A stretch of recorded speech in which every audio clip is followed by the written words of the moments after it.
to One Sport at Sky City. A terrific atmosphere. The fans here to support Monte Betham in the main bout tonight. Another step in his journey that began in December last year. Monte Betham fighting Australian James Chan tonight. Join us for Dodge Fight Night on One Sports. Good evening to you. Thanks for joining us. Yes, Monte Betham will want to put on a great show tonight in front of fans and family and friends. He will be as aware as anybody that he really does need to kickstart his cruiserweight career, and what better way to do that than with a good win and a good performance over James Chan of Australia here tonight.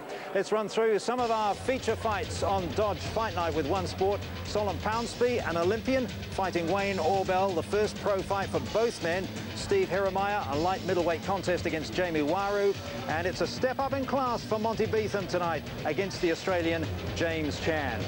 Let's go to our first bout tonight, a heavyweight contest, and our ring announcer, Frankie Stevens.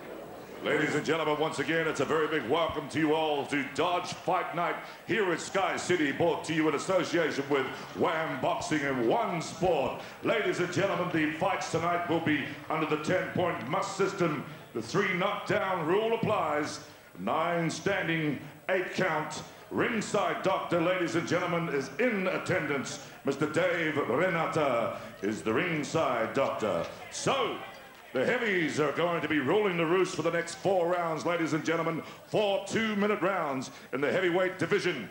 And ladies and gentlemen, first up in the red corner, weighing in at 112 kilograms, all the way from South Auckland, former New Zealand amateur champ, ladies and gentlemen, the Mean Machine, Alex Mene.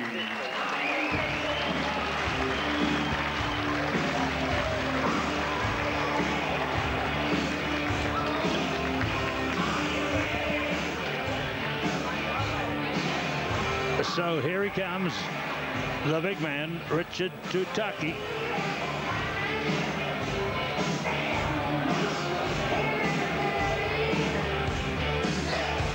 So here's Alex Mene coming into the ring, a big guy. And it's going to be great to straight away to see the big men bang away at each other. Alex Mene gets into the ring, gets a big round of applause too, coming into the Sky City Convention Centre. Fighting out of the blue corner, weighing in at 117.3 kilograms. Height is 1.92. Ladies and gentlemen, trained by John Glosia, ranked #2 heavyweight in New Zealand, has fought every heavyweight in the Asia Pacific and has also fought in the United States of America. Here he is, ladies and gentlemen, the Tutaki Express, Richard Tutaki. Here he comes, the Tutaki Express. You've seen him go before, Mike. He's another big guy, 117.3 kgs. Certainly is a big guy. Just of late, the Tutaki Express has been sort of locked in the station. I think his wheels have seized off. We saw him stopped by John Hopewadi with a punch to the ribs. But one thing he can do is throw a big overhand right. He can be a bit of a plotter at times, and Alex Mene comes with an amateur pedigree, so it'll be interesting to see how Tutaki's bulk matches up with Mene's skill. So he heads to the blue corner. 4 2-minute rounds. For this evening is Peter Fluity.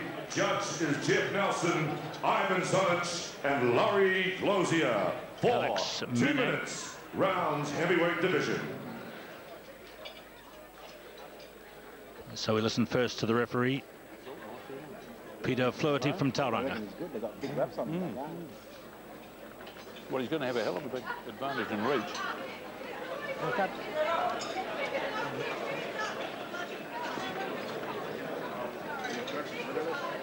He's done it a lot of times before. Right, boys. Tutaki, this is his 36th professional fight. Righto, guys, you've had the instructions in the dressing room. Any questions from the red corner? Any questions from the blue corner? Touch them up, go back to the corner, wait for the bell. Round 1.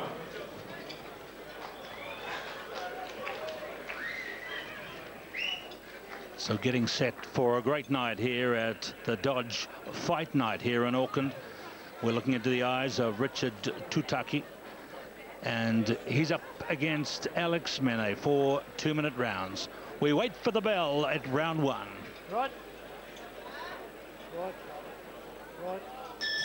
But Well, we're underway in this first round, 4 2-minute rounds, so let's hope that these guys are going to show a good work rate. They're used to fighting 3, so with the 2 minutes, and again, Alex Mene nicely doubling up on the jab there, and a right-hand left hook. Already we see the speed difference, a better variety of punches. Richard Tutaki with more of a sledgehammer jab, just popping it out there. Mene, you can see immediately, he's got a range of shots there. Much shorter fighter, both in stature and build. Silence falls over the arena here. There's a very good crowd in. Just about say it's a sellout, and the anticipation is real here.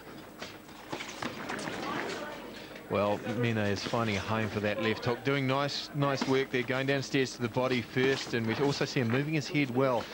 Tutaki's jab can be effective, but he needs to break his rhythm up a little bit more, otherwise he's going to get slipped quite easily by Mene, who is a very good or very well schooled fighter in terms of his amateur pedigree. And good tactics going downstairs to the body. Tutaki very upright, and again finding a home for that left hook. Tutaki, though, he has a very, very solid chin. Very hard to be put down. He is your classic journeyman fighter. And with that build of his and the big right hand, when he chooses to throw it, you've just got to be a little bit careful. Remember, it's only 2-minute rounds. Here we are coming towards the end of round 1 of 4. Mene in the black trunks. First right hand thrown in anger there by Tutaki. Mene taking it on the gloves and then returning with the left hook again. He's definitely finding a home for that. Working to the body. And thudding punches, though, you can hear from Tutaki on the inside. He may not have the greatest set of skills in the world, but he's got sledgehammer hands. So it's not a bad mix here we're watching, and round 1 as it comes to an end, and usual spirit between the two fighters at the end of round 1. Tutaki against Mene. Well, certainly was an interesting first round. Not a lot thrown by both fighters. Certainly Mene was the busier of the two. Probably take him as winning that on 10-9 or the 10-point must system, taking that round 10-9. Tutaki really needs to use his bulk a little bit more, lean on the smaller man, make him work, make him feel his weight rather than just letting him tee off. Just putting these guys in perspective, Mike, this guy here, nearly 6 feet 4 inches tall, so he's big at 117.3 kilograms. He's a big man by anyone's standards. Now, just notice his bleeding out of the mouth, which means Mene is definitely getting to him with his left hand in particular. Doesn't want to take too many of those shots. Seconds out. There's the bell for the start of the second round. In the red trunks, it's Richard Tutaki against Alex Mene in the black trunks. And nice, crisp right hand downstairs to the body. And again, going back downstairs after the wide left hook. Mene looking sharper than we've seen him look in a while in terms of his, and slipping off the right hand very well there, Mene. Really finding a home for the right hand to the body as well. Tutaki almost listlessly flying back against the ropes there. Mene trying to work the body. Tutaki's elbow taking probably more of a bashing there. Mene starting to go to town. Doesn't seem to be having an effect with the power of his shots. Just needs to be careful. Tutaki showboating, but not a lot of speed in that spin. Bit of a hint of a bolo punch there, and he's kind of a slapping away here, the big guy, Tutaki. Well, what I'd like to see, just to roll his elbows over a little bit on his punches. It's a good point, Keith. He's definitely slapping with his shots. And for such a big man, he just needs to turn it over and get his body mechanics working. A couple of good straight lefts there from Tutaki. Nice right hand as well. He needs to do that a lot more. Doubling up with the left hook to the body and to the head. Mene working well. Just needs to continue to keep the work rate up. Keep Tutaki on the back foot. Most of those have been slipped. Well, he's doing rather better here, Richard Tutaki. Then again, that, well, you call it showboating, the old, the crazy sort of a bolo punch hint there.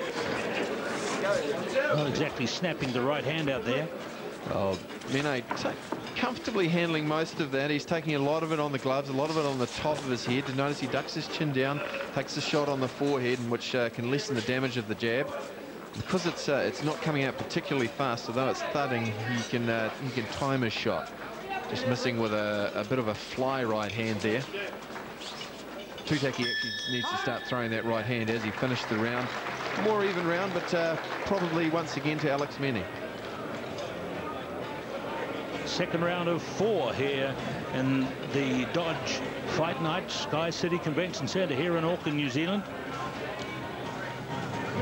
And it just seemed to be a little off the pace there, Mike, second round.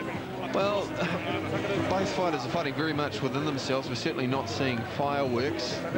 Maybe questions about their conditioning. We know that Tutaki had been training hard, of course, for Soulan, who was unable to make tonight. Not sure how much time Mene has had to prepare for this bout. He was a late call, and the fight was called off earlier this week. So depending on how his conditioning is probably the reason he's fighting well within himself. He's still comfortably, I expect, winning this bout, though, as we head into round 3.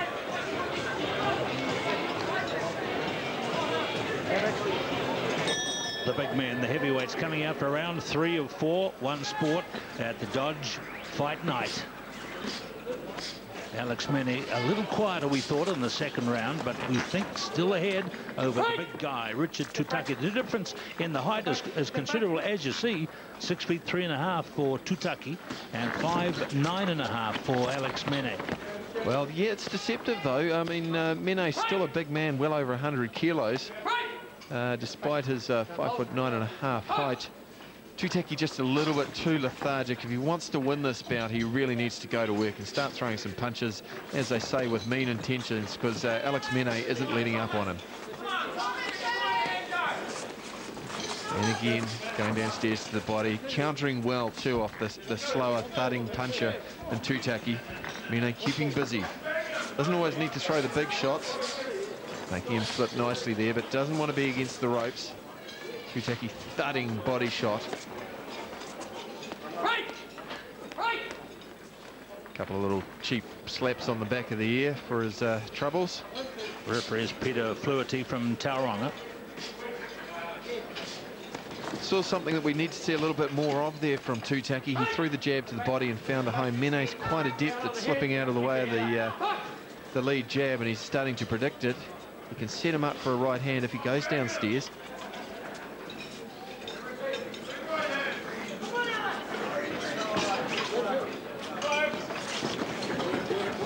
Mene backing him up, doubling up on the jab, popping his chin back. Tutaki really lacks a left hook, which would help him immensely when he throws the right hand. As you can see, the left hand is right round his hip. Mene taking advantage again. He just threw a left hook off his right hand. He might find this man just a little bit more hesitant in coming in, but he's far too lethargic as we come to the end of round 3.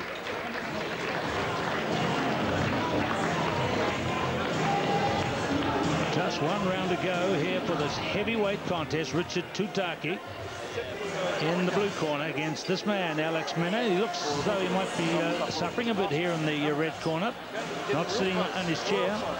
Well, yeah, they're just putting a bit of ice on his left cheek. Maybe he's had a couple of right hands that have gone close there. It doesn't look too bad. He's only got 2 minutes to go. Just a slight swelling, a little mouse under the eye. Not too much panic in the corner, but yeah, he's definitely feeling it. So his conditioning, probably something that is a little bit lacking, but only 2-minute rounds. It's back to his amateur days. Those are the days, Mike, eh? Yeah, well, it's a long, that extra minute is a long time. It can seem like an eternity when you're in there. Well, hopefully these guys will pick it up as we head into the 4th round. Bell goes. 4th and final round. Alex Mene in the black trunks against Richard Tutaki in the red. We had a very good first round from Mene. Then we had a better second round from Tutaki.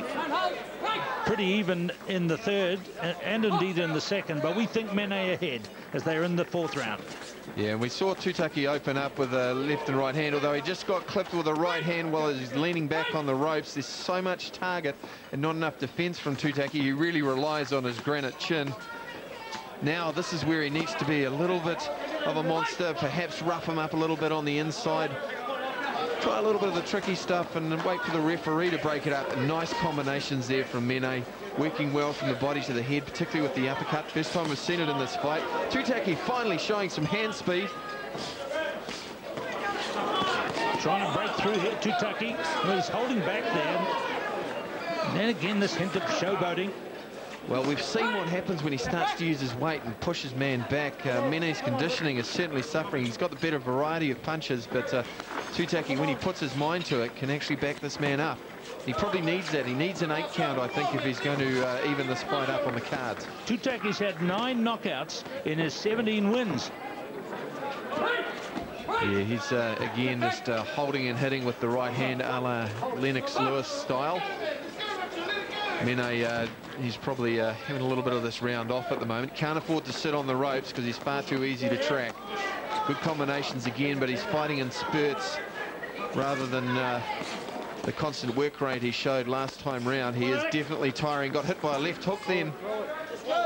Here's Tutaki. Here's where Tutaki, late in the 10 seconds, should be chasing him, but he's not. Looks like it'll finish at this point here, with the Mene just holding on. And these are the last punches here as the fight ends. The first tonight on the Dodge Fight Night at the Sky City Convention Centre. Alex Mene might have just squeaked that one against Richard Tutaki, but it's close. 4 2-minute rounds, heavyweight contest. Well, it'll be interesting to see. It's those close rounds, rounds 2 and 3. If they went Alex Mene's way, as I think they might, he should take this fight by a couple of points. But the final round, definitely Tutaki, as he inflicted a bit of a beatdown on the tiring Alex Mene. Will collect the cards from our judges. Oh, and that combination prowess we saw from Mene. He can throw some nice combinations, but Tutaki got stronger as the round went on. And although it wasn't pretty, he landed the more effective shots in that 4th and final round, which must have caught the judge's eye. So here he is, cap on, waiting for the decision. Alex Mene, the mean machine from South Auckland, from Mangere. And they're pointing again to that mark on the side of the left side of his face. He might have taken a bit of a hammering there. We thought, well, as early as perhaps early on the 2nd round. Well, one thing that Richard Tutaki does have is he's got a solid right hand when he chooses to throw it. If he threw it a lot more, he'd win a lot more fights. And, you know, that's about where they're looking at, just on the cheekbone below the left eye. I don't think it's too serious, though. More of a swelling just on the cheekbone as we go to the referee for the decision. Here's Frankie Stevens.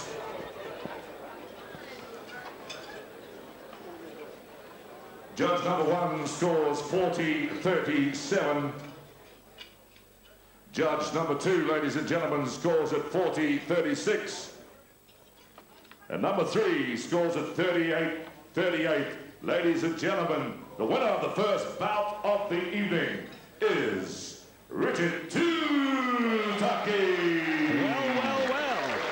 He's taken it over Alex Mene, and a bit of a surprise, we think, but good victory here for Richard Tutaki, the Tutaki Express. Well, the Tutaki Express certainly hasn't been derailed tonight. I have to question the judging on that. Alex Mene was certainly the busier of the two fighters and landed the cleaner shots, but boxing's a funny game.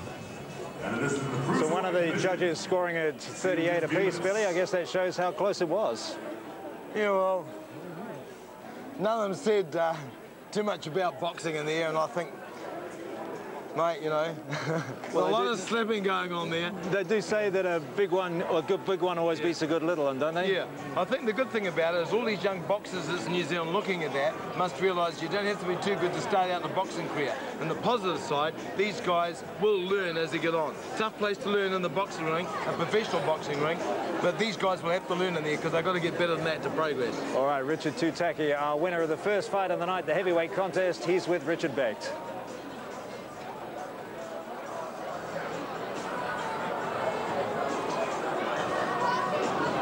Those first 3 rounds, what do you think of your last round? That's where you won it? Oh, yeah, it's a good last round. Conserve a bit of energy and try and use it at the end, yeah. What did you find of Alex Mene as an opponent? Fairly difficult and busy in those first 3 rounds? Yeah, he's got a few moves. He's a good guy, Alex. So good, yeah, business is business, though. What's up for your next fight? What are you planning? Just whatever comes, yeah. Just whatever comes. Thanks, Richard. All the best. Cheers.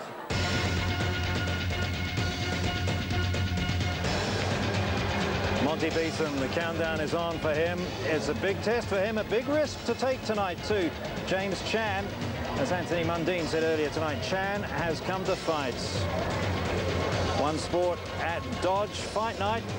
And our next fight, Soulan Pownceby and Wayne Orbell. Here's the tail of the tape for Pownceby against Orbell. You see that Pownceby making his debut, age 32. Orbell, age 26. They're both similar height, similar weight. Reach is similar. See all the zeros down the bottom. No pro fights yet for these two, but Orbell with a big career in amateur boxing, which might stand him in good stead tonight. Ladies and gentlemen, welcome back to Dodge Fight Now. Our second fight of the evening is a cruiserweight division, 4 3-minute rounds of boxing. And ladies and gentlemen, we're going to bring the boxers out to the ring, and we want you all to make a lot of welcoming noise out there. In the red corner, ladies and gentlemen, weighing in at 81.9 kilograms, trained by Chris Martin from the ETK gym. From right here in New Zealand, Mount Roskill, Auckland. Ladies and gentlemen, give a big round of applause for Braveheart, Ngāpuhi Scottish descent, Wayne Orbell.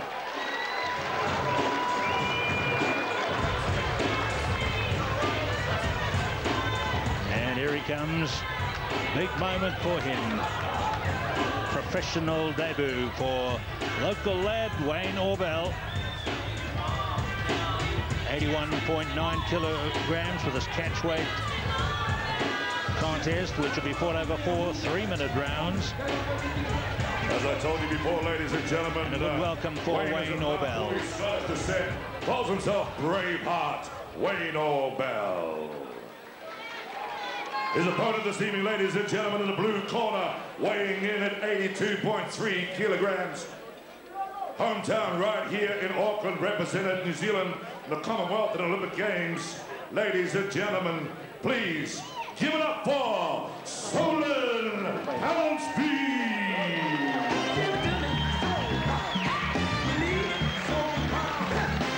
So one door shuts and the other opens, from amateurs through to the professionals for Soulan Pownceby. And this has been a long road for him into the professional ranks. Around he goes to the blue corner. And getting a good reception here. Auckland, Soulan Pownceby. Your referee for this evening's fight, Gary McChrystal, Judge Jeff Nelson, Ivan Zonich, and Laurie Closier.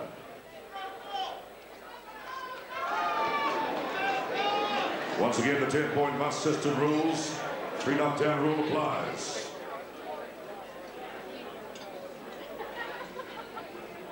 So here is Orbell. He'll be in the black trunks with the red trim. Should be fairly well schooled too, with Chris Martin in his corner. He's got a big task ahead of him. Soulan Pownceby, he's had well over 100 amateur fights. Referee Gary McChrystal. Guys, my requirements are very simple. A nice clean fight. Don't hit on the break. When I tell you to stop boxing, I want you to stop boxing. Defend yourself at all times. All right, best of luck to both of you. Touch gloves, back to your corners. Let's get down. So here they go now, catchweight contest. This is the professional debut for both of these men, Soulan Pownceby and Wayne Orbell. Orbell coming out of the red corner. Ivan Zonich, one of the umpires, been called. Laurie Closier. And we're away. Professional debuts of both men. Well, Soulan Pownceby, very much a complete boxer. He has all the skills. He's not a heavy puncher, but he can move well. He changes the angles well. He has a good variety of punches. Done a lot of work with Monte Betham too, and preparing him for this fight, leading with the right hand there. Orbell's got fairly heavy hands. He's a rangy fighter. His left hook in particular is dangerous, although he just got clipped with a right uppercut there from Pownceby, and working nicely. Once again, we see the intensity immediately upkeep from that heavyweight fight. We do indeed remember too, this the previous fight was 2-minute rounds. This is the long journey, 3-minute rounds. Well, this is the kind of boxing we want to see. Oh, Soulan Pownceby, I just said he couldn't punch. He just nailed him, and Orbell cannot feel his legs. Let's look at referee Gary McChrystal. That was a big fall, a big hit. There's no standing. That counts. Oh, it'll be a long way now. He's got a long way to come back. Sol Pownceby immediately going downstairs, then going with the right hand. Good work, good composed, and another right hand. This is going to be over very shortly. Out comes Sol Pownceby, about to register a victory, and he has. No more. No more. Keith, what a start. No more. What a start for Soulan Pownceby and his professional career. 1 minute, 16 seconds in round one. Pownceby is away as a pro. Well, a new life for Sol Pownceby as a pro and starting off in the best possible way with a big KO. John Mackay to the left there in his corner, and he came out. The standard straight away we could see was up and more urgent, and Wayne Orbell was on the receiving hand of a big right hand, and away he goes. Well, a bit unfortunate for Wayne Orbell. He came out actually looking to take the fight to Sol Pownceby. It may have been a mistake in the end. Boy, does he look wrapped. This weekend from the Barclays Premier League, 9 games live on Fox Sports. Goal number 6 for Manchester. His fifth, Monte Betham, his fifth pro fight, undoubtedly his toughest. It is a step up in class. James Chan has a record of 4 wins and 4 losses. It'll certainly be a big test for Betham. There is Monte Betham. He'll be coming out shortly for his fight. But Billy Graham, a decision has really been made to up the ante here. Oh, yeah, good on him, too. You know, I mean, he was a great league player. He had plenty of guts on the field, and he's proven now tonight that he's going to step up. He's going to have a crack at it. He knows that he doesn't need to fight these mugs anymore. He needs to get up into the grade where he can get a reputation as a man who's prepared to back himself. Anthony Mundine there as well. Yeah, it's good to see him in the background. He's in his corner. They've played against one another on the league field. So they both know what potential one another's got. And he'll be in his corner, he'll be really rooting for him. He's dying to get in there himself, you can see it. Monte Betham's physique. As a fighter yourself, what do you see? You're trying to have your triceps good, not your biceps. He's got very big arms, which really slows you down. And that's where he loses a lot of speed. So he's actually not quick. He's actually, for the weight that he's in, Mundine will be 3 times quicker than he is. Mundine's got light arms. This guy's got big arms. It's not an asset in boxing to have big arms. Triceps, yes, but not the bicep. All right, Monte Betham, the last few minutes, the last touches of preparation. Anthony Mundine looking on, and the fans here have come to see a Monte Betham against James Chan. Let's go to the tail of the tape. As you look at the tail of the tape, we see that Betham is older, 29 years of age to 25 for James Chan, but they're both young in terms of their professional time. Chan has had 9 pro fights. Betham has only had 4, but losses. James Chan's had 4 losses and 4 wins. Betham, you see, is unbeaten.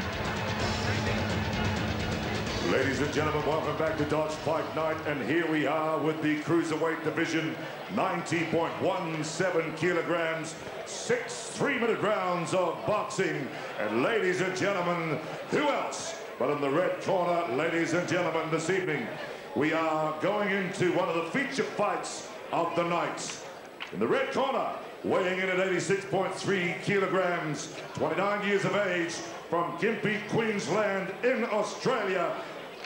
Total of 9 professional fights for 4 wins, 4 losses, 3 KOs, and 1 draw. Ladies and gentlemen, please welcome James Chan.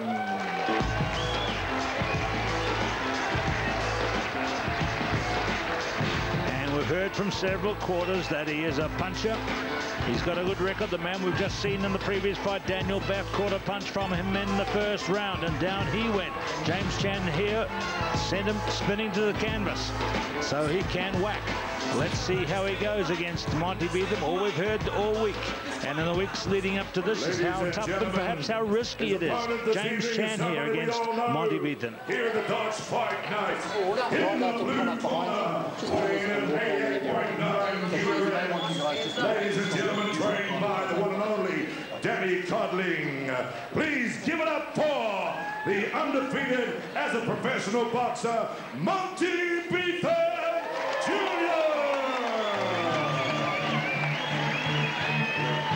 And gets the biggest shout of the night. Already just after 4 professional fights, he's a local boxing hero.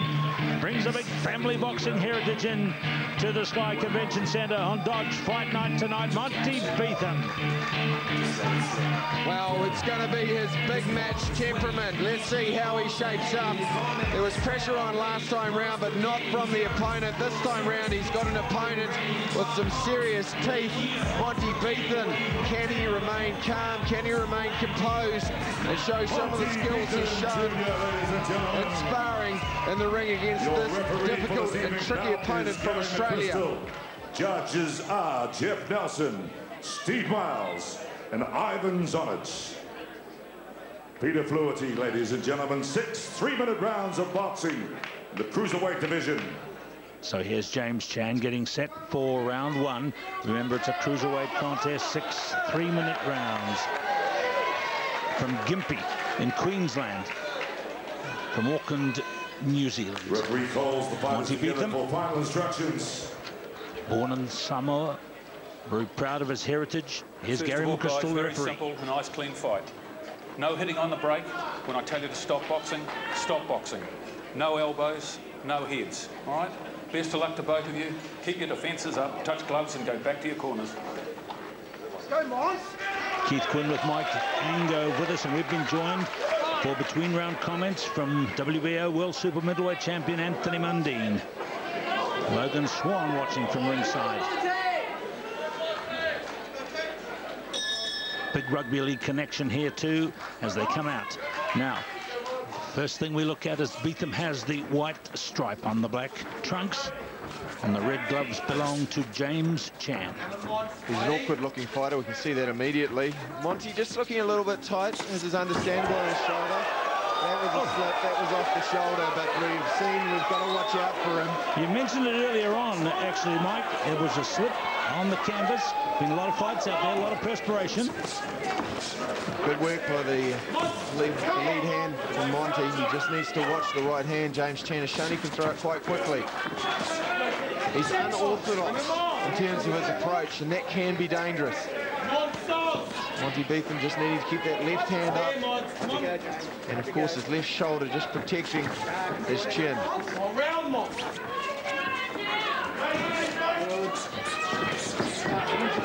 Still a little bit tight in the shoulders. Just taking his time early in this round. Loose hands from James Chan, and that's where he generates his power from. You can see a really well-muscled guy like Monte Betham. You know, sometimes he looks like he's going to throw the more powerful punches, but often it's the guy who can keep relaxed and gain the speed from having loose hands, loose shoulders, and just generating genuine power.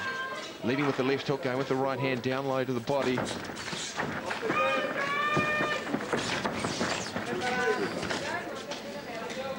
Monte Betham already knows he's in for a contest. Just going to watch, rocking back on his heels there, particularly against the ropes.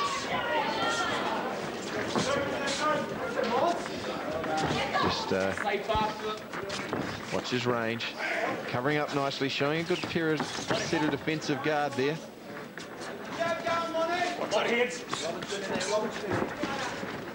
Crowd have come down to just a hush now. They're absorbed in this round 1. Just 55 seconds to go.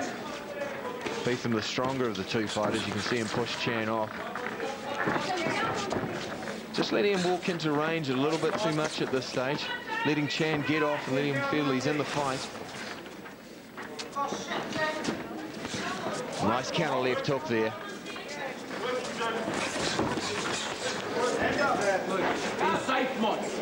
Just got to tuck his chin down a little bit, Monte Betham, particularly when he's punching. His guard's good while he's on the outside, but it's when he's punching his chin pops up. His inexperience. Remember, he has no amateur pedigree.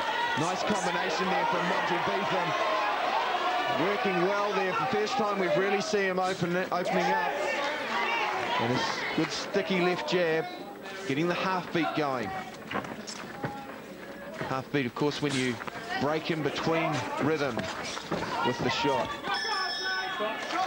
James Chan finishes a very even round between these two fighters. The bell at the end of round one. Anthony Mundine is with us. Anthony, what's your impression so far? Yeah, Mundine's got great foot movement and great hand speed.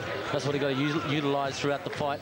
I think he can go to the body a bit more. Chan's covering his head quite nicely. Want you to control the range. There, giving him the good oil.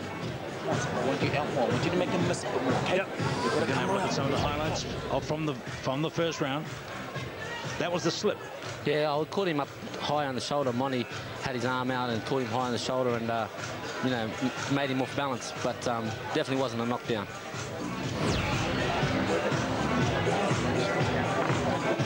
Okay. Okay, cool. So we look across the ring to James Chan. So we're just looking across there. Daniel Codling still having some words, and James Chan coming up. He'll feel like he's in this fight in the first round, and that's one thing we've noticed in his record. His losses have all been close, split decisions to some very, very accomplished fighters. Good snapping beginning here by Betham here in the second round. Tripling up on the left hook, but it was arm punches, just needed to roll the shoulder a little bit more, put a bit more sting on it. But I think that's the right call, though. Just caught by the hooking right hand there. Monty shaking it off, saying it didn't hurt me. It is a good call to go downstairs to the body. He's carrying a little bit of extra weight. He's probably more of a light heavyweight than a natural cruiserweight. So maybe a little bit soft around the midsection. Definitely the body is the place to go, and we'll break him down throughout the fight. Monty just needs to be aware of not having too much of a lazy jab there. That was good, though. He rolled his shoulder across. And again, going downstairs to the body. Chan answering back with light pit-a-pat body shots of his own.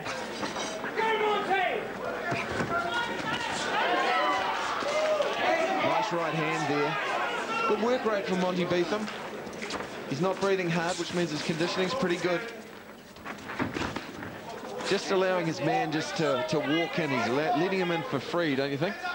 Yeah, well, what he's trying to do is stand his ground. And, you know, working close. But he's got to go to the body, and them uppercuts will work nicely as well. There was good combinations there, going the right hand to the body, then flipping it up a la Mike Tyson to the head. Nice body shot. Good to see him follow up with a left hook up top. And now he's starting to open up a little bit more, Monte Betham. Chan's cut.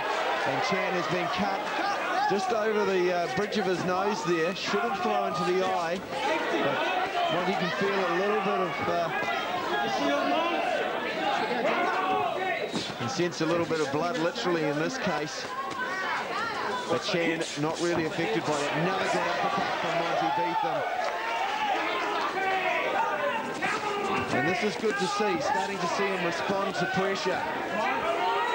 The hand speed is really utilising it on the inside, which is great to see. And he's going up against a guy who's got pretty good hand speed in his own right. And that's a nice hooking right hand from Monte Betham. Good shot selection going around the guard. Good to see him go downstairs off that right hand. Using his strength there. He's the bigger man. This is turning into an entertaining stoush. Like to see Monty use the shoulders a bit more to bump him off. He's a stronger man, as we've just heard from the man, Anthony Mundine. Again, nice uppercut left hook. Shouldn't really lead with the uppercut there. It'd be better to go with the straight right down the tubes. Good second round here. Yeah, he just can't get lazy, and he needs to keep his both hands up, because Chan is a dangerous puncher, and if he catches Monty, you know, it could cause problems. Yeah, it's still signs of just the lack of amateur pedigree, if you like, just popping up a little bit when he's starting to gas a little bit and gets the ropes. Yeah, I mean, well, obviously, you know, he's got to learn on the way. He needs the experience, he needs the rounds, and this is what he's getting tonight. That was amazing. That was amazing, Anthony, when he bullied him into the corner over here, showing his superior strength. Yeah, he's showing his superior strength. He's definitely the stronger guy, and you know, I believe he's winning the fight right now. I think you're absolutely right. And I think that he should use that ability to bully his man against the ropes, and then get his hand speed off when he's pushed his man off balance. Of course, you're allowed to do that in the pro game. Good round from Monte Betham, answered a lot of questions in many people's eyes. Yes, indeed, and the more to come. This is round 3 of 6, a cruiserweight contest.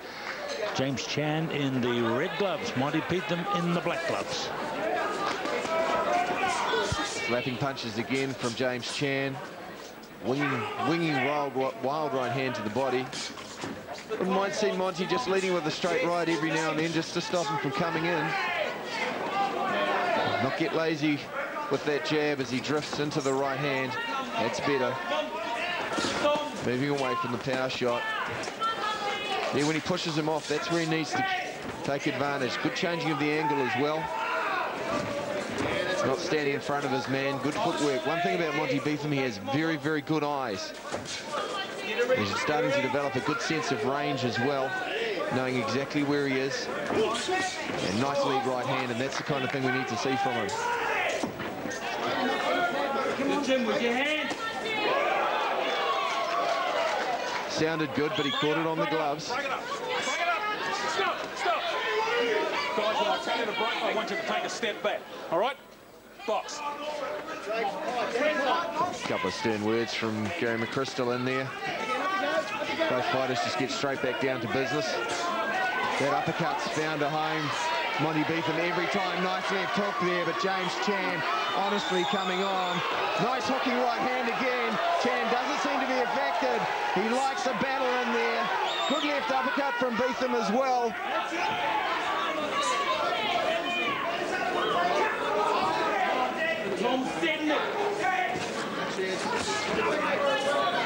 Nice little half-beat jab again. Just skipped back out of range. Caught his man when he was off balance. The one thing that Chan does do is he throws punches and falls off balance. Betham can take half a step back and catch him on the counter, as we saw then. He's got to watch himself now. He's on the ropes. Good work turning him on the ropes there. Chan coming back with shots of his own. Break it up. Break, break, break.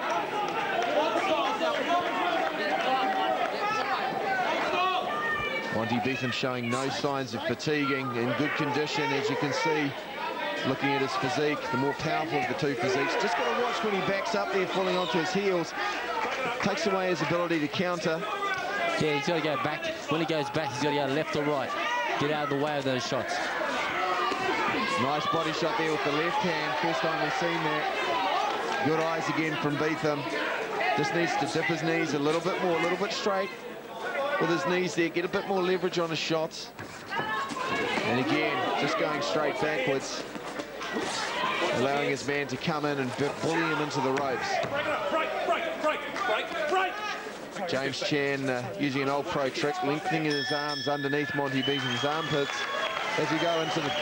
That's it, the end of the third round here. And it's a good one, James Chan against Monte Betham. Tony Mundine is with us. Anthony Mundine is with us. What would you be saying in the corner? Let's see. What would you be saying if you're in this man's corner? Chan. Chan, he's doing a wonderful job. He's showing heart. He's showing determination. And he came to fight. And everybody know he had the will. And he's proven it here tonight. And looking at it from the other point of view, from Betham. Betham doing everything right. He's just got to watch out when he goes straight back, because Chan's, you know, as he falls straight back, he's vulnerable to the straight punches. And he's got to go left or right and just keep them combinations up on the inside.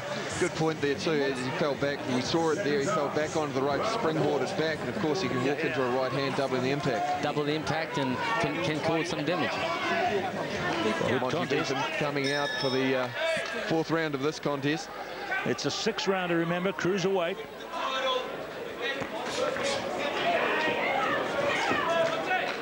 Just leading off with the jab there. He's worked for him when he uses the jab. Just can't afford to get lazy. As soon as he backs off or gives his man a chance to draw breath, he's in on him like a little terrier. James Chan. Also a bit of swelling over his right eye. Means the jab and the left hook have been doing some work. Monte Betham now, he's really loosened up quite nicely in his shoulders. Nice short uppercut on the inside, going downstairs to the body. Good shot selection, and again moving around, changing the angles. Pit-a-pat punches, a bit of a shoe shine. Muhammad Ali used to do that to set up the big shots. Just got to watch when he pulls out there, because James Chan can throw a right hand, a sneaky right hand. That bolo punch, which we saw bowl over, literally Daniel back, changed the angles nicely there, back into centre ring, turning his man on the ropes. He's just got to be aware of not dropping that left hand of his.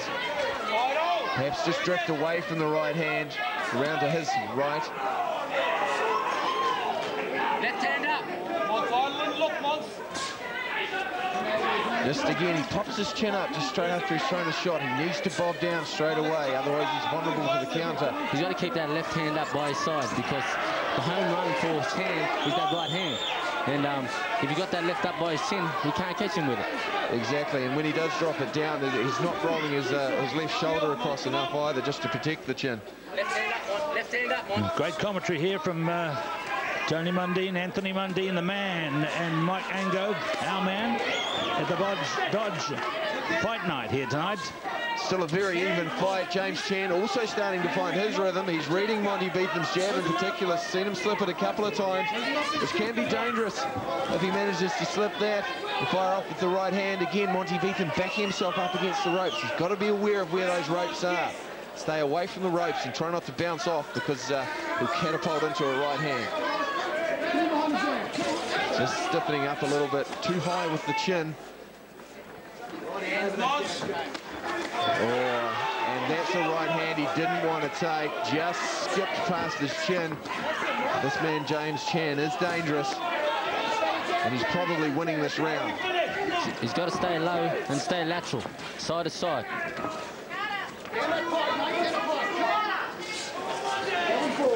Shield, Mons. Bit of a pause in action as they size each other up. Nice counter right hand there, using the ropes to give him an additional speed. Just a little bit stationary, Monte Betham now, and that's allowing James Chan to get back into the fight. But it's another action-packed round here. Good contest, crowd loving it. They're packed in here at the Sky City Convention Centre, and that's the end of round 4. Tony the man, what do you say? Well, it's turning out to be a very entertaining fight. I feel that Monte can make the fight easy for himself.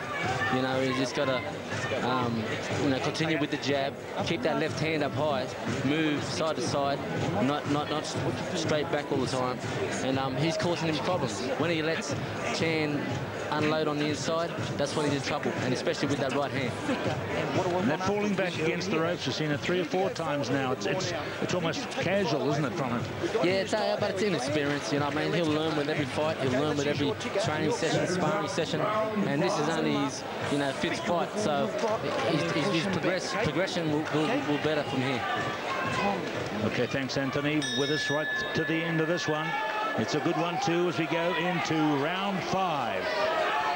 Well, we need to see Monte just pick up the pace a little bit, regain his ascendancy in the fight. And that's a nice straight right hand to the body. And again, skipping out nicely there. Try and catch him on the second phase if he can. And now, just shuffling back, but his hands were up. I'm pretty sure his corner would have been giving him some pretty stiff instructions. Again, just rocking back on his heels. Monte reverting to type there, the stronger man, twisting the man in the corner. He's just got to let his hands go again, because he does have superior hand speed. And just when he changes angles, it'd be nice to see him counter with something as his man turns around to face him again. And again, catch him on the way in. Chan just a little fake of his own before going to the body, but Monte Betham, nice uppercut left hook.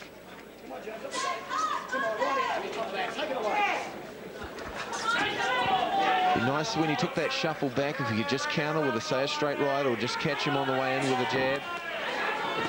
Chan slipping the jab nicely and working to the body. This is where he's had some success. Although Monte countering nicely, turning around, working well. He's got to be careful of crossing his feet when he's moving.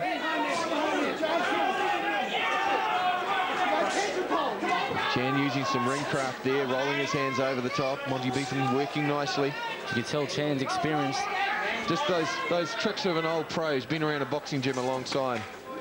Little tricks of the trade that you learn with experience. This is Chan's 10th fight, and only the 5th for Betham, who's unbeaten so far. Chan's had four wins, 4 losses, plus a draw. Again, just rocking backwards, just putting himself off balance. He loses his split second, and that's all it takes, particularly against a fighter like Chan. Be good to see Betham, and again, using that footwork nicely. Make the man chase you and then counter when he's changing his angle. Right now, he's backed into the ropes, so it's not a good place for him to be. But that was a nice counter right hand up the tubes. That uppercut is working well from Monty. He's got to work that body on the inside, though. Yeah, you can't just rely on the single shot. Be good to see him string a left hook and then maybe a hooking right hand upstairs before he goes back downstairs to the body from that uppercut. There's the hooking right hand. Oh, there's a right hand of James Chan in answer.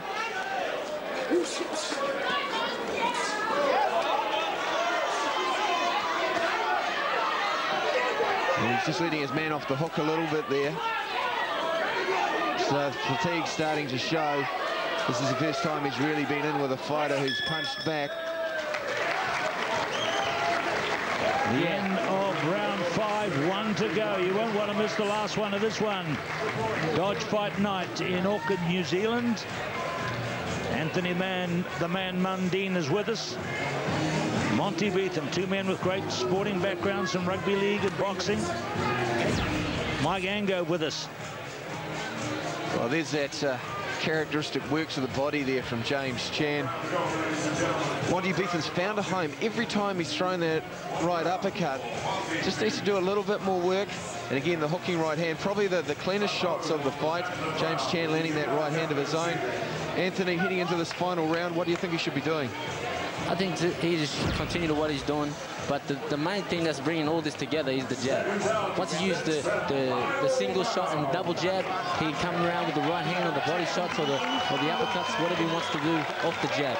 It's a defensive and offensive weapon. 6th and final round, cruiserweight contest. Betham and Chan. What a fight it's been, and maybe the best yet to come. Well, the crowd has really started to lift Monte Betham. Let's see if he can lift. Probably took the first 3 rounds, but James Chan has waged a bit of a comeback. Nice right hand there. James Chan just relaxing a little on the inside. Monte Betham going to the jab, as Anthony Mundine suggested. That's the thing that keeps the little pit bull off him. Sets up the bigger shots. Monte Betham just leaning on his man. Will Gary McChrystal break it up? Bit of speed now coming out from Monte Betham. That final burst of adrenaline when you know you're in the last round of the fight. It comes down to heart and will in this last round, and they both got plenty of it, plenty of courage. And in many ways, it's known as the championship round, often the last round of a fight. The fighter who can dig deepest, the fighter who can keep his vision, and the fighter who can call on that fighting spirit often comes out on top in a close fight, and this is certainly a close fight at this stage. Monty just needs to vary his punches a little bit. Not allow his man to walk forward as he did there. I think Monty's landing the cleaner shots. I mean, Chan is throwing a lot more, but Monty is very accurate with his shots. He's certainly landing the clean shots to the head. It's probably what counts. Chan landing the pitter-pat shots to the body. Referee McChrystal calls them out again, and in they come. Just over a minute to go in the fight, and it's a great fight too here in Auckland tonight. That uppercut landing at will from Monte Betham. He just needs to string a couple of shots onto it to really make it definitive in the judge's eyes. Nice little counter right hand catching Chan on the way in. That's a shot he throws well in training. And the jab, going to the jab, nice body shot. Less than a minute to go in this fight. Both fighters finishing strong. And the crowd is going wild as the fighters go into a clinch. Less than 40 seconds to go in the fight. Still think Money's winning the fight. He's continuing to land the clean shots throughout the fight for James Chan. There it is again. An honest fight from James Chan really pushed Monte Betham hard and answered a lot of questions in many people's minds about whether he has what it takes to be in the boxing ring. also continuing to throw throughout a very fast-paced fight. Monte Betham, no signs of fatigue. It's over. Great fight. Close fight. Chan thinks he's got it. We'll wait for the judge and the judges, but this is brought Auckland boxing to life with this one, Mike. Terrific contest. Well, we saw everything we wanted to see. We saw that Monte has heart. We saw that he has the conditioning. We saw he has a variety of punches in there, and he has the raw material to go on and one day perhaps become a world champ. Yeah, man, I think Monte needed that fight. He needed that fight to lift him to the next level as far as fitness, experience, and I went through it when early in my career, and he definitely needed that fight, and a tough fight in, Chan. A lot like, the Sean Sullivan kind of fighter. Fighter hard to look good against, good chin. Can hurt you if you relax against him. Definitely. Monte couldn't take any shortcuts.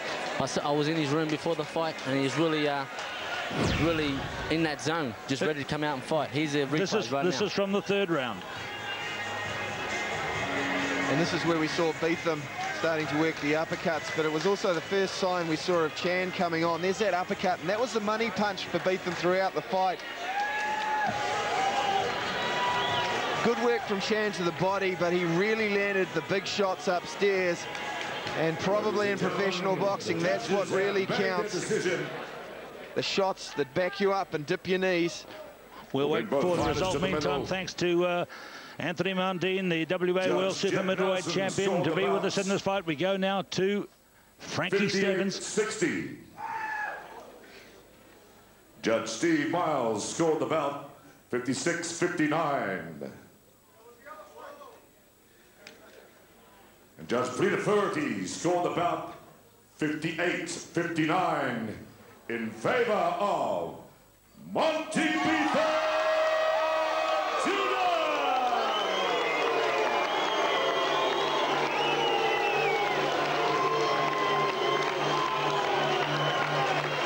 Well, some of the crowd don't like that decision, but they don't know much about boxing. Monte Betham landed the cleaner shots throughout the fight. He showed some ring craft, and he got tested. Yeah, definitely. Like I said before, he needed that fight. He got tested, and he came through. I think one thing, Anthony, is the big match temperament. He was under pressure, and he really had to perform. Definitely. I mean, I was like this in my career. A lot of people want to see you lose when you come and try something new. Well, Monty, fairly controversial decision by the sounds of it. How do you find that fight for your fifth one? Oh, that's great. Look, that's my fifth one. That is a step up, and I was looking forward to it. I knew he'd bring the fight, and he brought the fight tonight. James Chan's a tough bloke, and that's really great. It's put me in good stead, and I just want to thank the crowd for turning out in numbers once again to the Dodge Fight Night. Is that the sort of fight you needed? It's a big step up from what you had, obviously, last time here. That's exactly what I needed, and, the crowd want me to see step up, and I want to step up myself. Been working hard with Danny Codling and getting some tips from the old man, so that's just the start of it. I want to thank James Chan. I want to thank the sponsors, my sponsors, Dodge, and BTS Gym, and thank the crowd. Great test, thank you. Yeah, what about this event? It was a great event tonight, great card. You missed most of the fights, but it's been a great card. Oh, it's been a great fight. Boxing's really on the up in New Zealand. It's up and around the world, and if we can do that to play our part again, that's great. What event, what a night. Thank you. What do we look forward to next? Thanks, mate. September, I guess. Back in the work, working in the gym, and do a lot of hard work for the next fight. Thanks, Monty. All the best, eh? Thanks. Disappointed for getting a great reception, James Chan. What do you think of the mixed reception, Anthony? I've been through it in the past, mate. When you try something new, and when you're on the rise and you're winning, people want to see you lose. That's just the way it is. The nature of the beast. But Monty done a great job. He won the fight, and he's going on and moving on to the next one. Well, there he goes off. He set the fight scene alight with this one. Fantastic effort.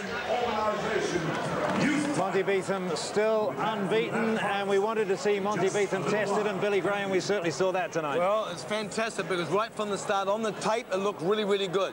And he came out to fight. Both boys came out to fight. And he deserved to win. some of the crowd are upset about it. They don't know what they're talking about. You know, Monte Betham fought fantastic. He did everything that was required of him. I'd like to see him get more weight behind that straight left and throw more of him, but he did really, really good. He stepped up to the mark, and next time he fights, he'll be a lot better than he was tonight. That'll be a great confidence booster for him. What we wanted to see tonight, and it's been dominating this evening, and you talk to people in the room, they wanted to see a fair match. Yeah. We got it. Yeah, we got it. It was a good night. All round it was a good night. It was a good night. Good crowd. Good to see Frankie Stevens in that golden voice. Loved it. Some words on Jackie Chan. He really put James Chan. He really put up a good fight, didn't he? Yeah, he did put up a good fight, you know. But you know, Betham had the licks on him all the way through the fight. Honestly, he might have won a couple of rounds. I wouldn't have given any more than a couple of rounds. You know, he did good. But, you know, Betham was a wee bit taller and a bit stronger and threw more straighter punches. He landed uppercuts and rips. He deserved to win that fight. He did a good job tonight. Good job. In terms of what's to come for Monte Betham there, I mean, you look at the fights he's had so far, he would have learned more tonight than all his other fights combined. Yeah, he would have. And you really lose. You know, sometimes when you have a really hard fight, you sit back and you analyse it and go over and over and over. When you cream someone, you think, oh, so what, I was better than him, you don't go over it. So it was really good. And next time he fights, you'll see a different boy altogether. And if he keeps finding guys like that, he'll grow quick because he's 29 years of age. And at 29, you haven't got time to muck around. He's got to get as many good fights in front of him. He's got to do the hard work. And he's got to listen to good counsel. Well, you talk about the hard work. That's one thing certainly Monte Betham is not afraid of. Stay with us on One Sport. We have more to come from Dodge Fight Night next.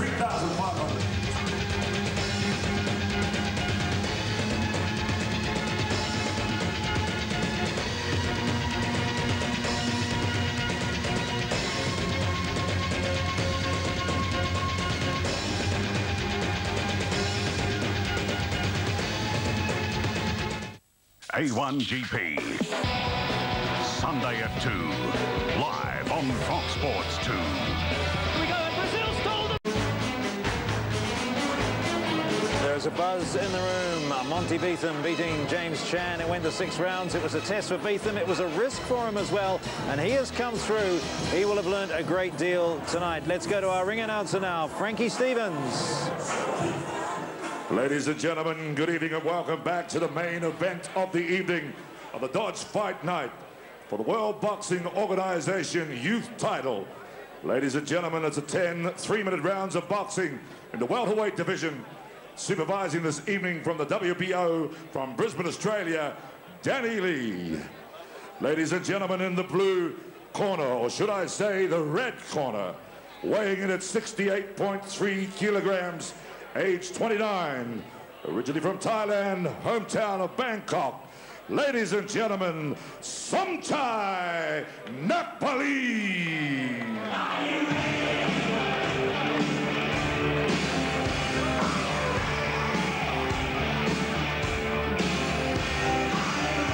Here he comes for his 13th fight. 9 wins, 2 losses and a draw. Stepping up here for a World Boxing Organization Youth title contest and heading round to the red corner. His name, Somchai from Thailand, Somchai Nakbalee. And fighting out of the blue corner, ladies and gentlemen, his opponent this evening. Record of 4-0, 3 by way of knockout in the blue corner. Ladies and gentlemen, trained by Ray Giles, originally from Cameroon, now out of Melbourne, Australia. Ladies and gentlemen, please welcome Sam Colomban. So here's a young man who went to the Commonwealth Games in 2006 for Cameroon and now lives in Melbourne, Australia. Must have liked it there. Nice place. And now fighting for the world youth title in the welterweight division. Samuel Colomban prefers to be called Samuel. And this is just his 5th professional fight. Certainly looks as if he's enjoying himself in there. Got the music, got the rhythms going. Looks like a pretty rangy fighter for a welterweight, long arms. These tyres are a bit of an unknown quantity too. Nakbalee, highly likely to have a lot of amateur fights on his record in Thailand. They start fighting as early as 5 or 6 years old. Ivan Somchai and Peter Fluharty. 10 3-minute rounds of boxing for the World Boxing Organization youth title.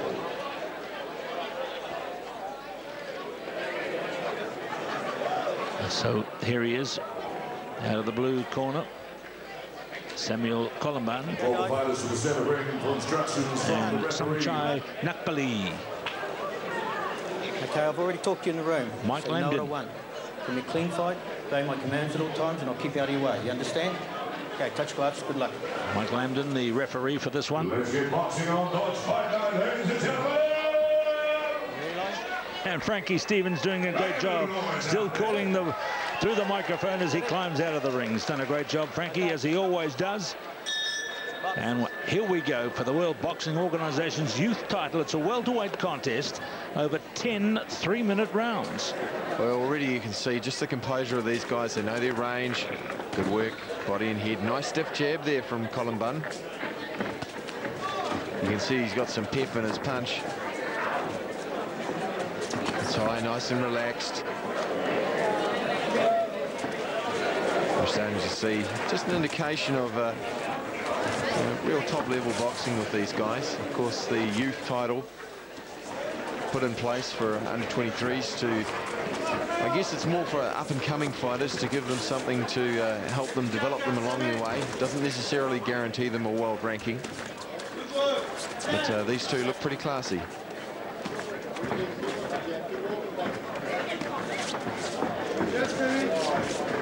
Well, the man in the red trunks is actually 29, so that sort of belies that a little bit. But I guess, Mike, it means youth in terms of career, too, as professionals. Yeah, I'm not sure about the stats on that one. Boxing's a funny game, as they say. We've got a great night here tonight. This is the last fight on the program. And these guys might have a little bit of a job, even though they're boxing beautifully at the moment, of getting the crowd behind them, because the previous fight involving Monte Betham and James Chan was such a crowd puller. But there they are. They're still pretty well in attendance. The big crowd here tonight in Auckland. Ty's got an unorthodox left hook that he throws. He drops his left hand to his hip and then sort of whips it over. Samuel Colomban, he is looking very, very sharp. Good head movement, nice pacey jab, good timing, using those long arms of his, good range just to keep his opponent at bay. Just taking his time, really. Remember, 10 rounds. It's not a sprint, it's a marathon. You work out how you're going to break your man down, and piece by piece you can take him apart.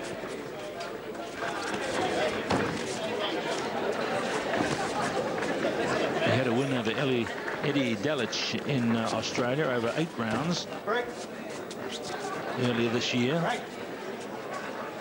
He's not a bad fighter in his own right, Delich. Been around a little while, knows his game.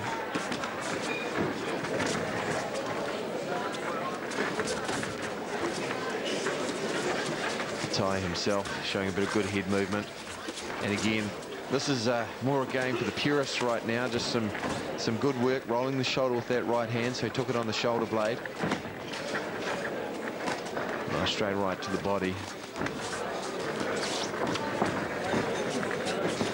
Colomban trying to counter with the left hook. He's looking for the opportunities where his man leaves himself off balance. Fairly even round. If it was going to go anyway, it would go to the Cameroonian, now based in Australia. So they go to the corners. He seems pretty comfortable. Our friend Somchai Nakbalee, 29 years of age. 9 fights, 2 losses, 1 draw. And 9 wins, 2 losses, 1 draw out of 12. Pretty relaxed. relaxed in there, isn't he? Doing a bit of a jig. Sure is. He's been a pro since 2004. What you've done the last round, nice and sharp. If he comes at you, and if he tries to suck in, dropping his hands here, don't fall for it, understand? Just keep moving away, and you won't have to get him going back. The Thais are very experienced fighters. I've had a number of champions at the lower weights. It's there. They don't get the marquee fights given to them, or the kudos given to them as we head into round 2.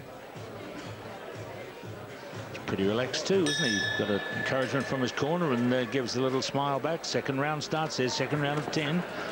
World Boxing Association youth title for the welterweights. Look at the footwork of these two. You know, they know where their range is. They know where they are in the ring. It's nice doubling up off the jab with the left hook there from the Thai. And moving again, just changing the angle. Quick right hand there. And good movement. V's or bobs and weaves under the shot. Comes up with a left hook of his own. And that ramrod jab of his. But the Thai's finding a rhythm. Very, very relaxed fighter. And what he's doing there is, although the jab looks a little slow, he doesn't look quite as quick. He's half beating the jab there. And then turning the shoulder in so the right hand won't have any effect. Not giving him quite as much target. He's quite an experienced fighter, belying his record. I have no doubt he's had plenty of amateur fights. This is turning into a nice chess match. Thai just missing with the right hand and the left hook. He's timing his shots very well. Led with the uppercut there, slipping off the jab. The thing here with both these fighters, they're very relaxed. They're not wasting any energy in a wrestle. Referees so far almost non-existent. And both fighters will be thinking they're really in this at the moment, aren't they? All having, in other words, both are having great moments for themselves. Yeah, we can see who's the quicker fighter, but the Thai is picking his shots very, very well. If anything, he's edging out this second round. He's also feinting just enough to give Colomban cause for concern, just making him hesitate a little bit. He's one of those fighters you just cannot take for granted. Very thick neck too, and he drops his head on the shots. He's quite comfortable putting his... and that's good combination work, going downstairs to the body, coming up to the head. And then a half-beat jab and a nice heavy right hand there. Colomban answering back with quick combinations. He's yet to really let his hands go, though. Still looking a little bit stiff, robbing himself of a bit of power.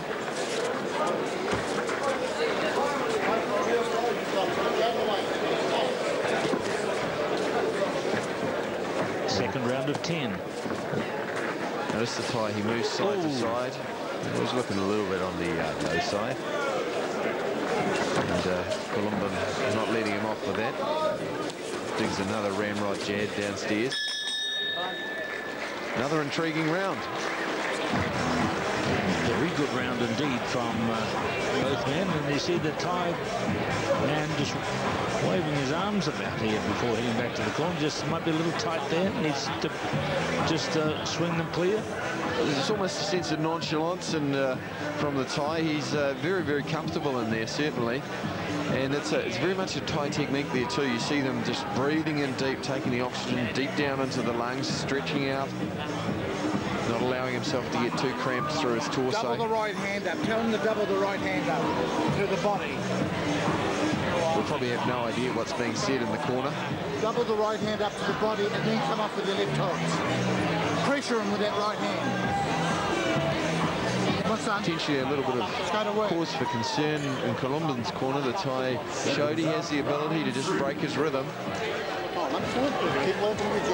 He cannot afford to let him get into his own rhythm. Colomban's got to set the rhythm, set the pace of the fight.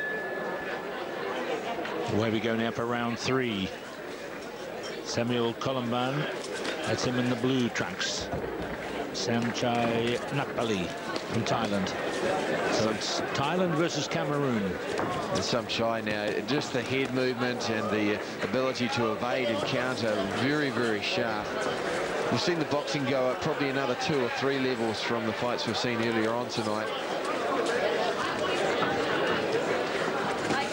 Yeah, welterweight in particular, a very, very difficult division.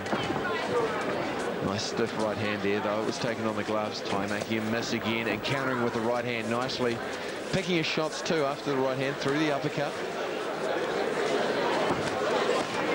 Yeah. Nice little left rip to the body.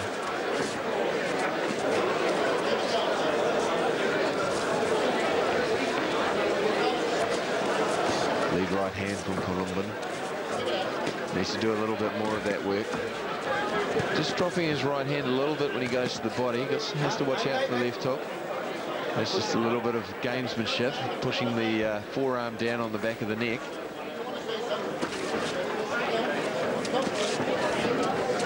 Colomban's noticeably stepped up the pace, trying to work a little bit harder. Maybe he thinks the Thai is light on conditioning.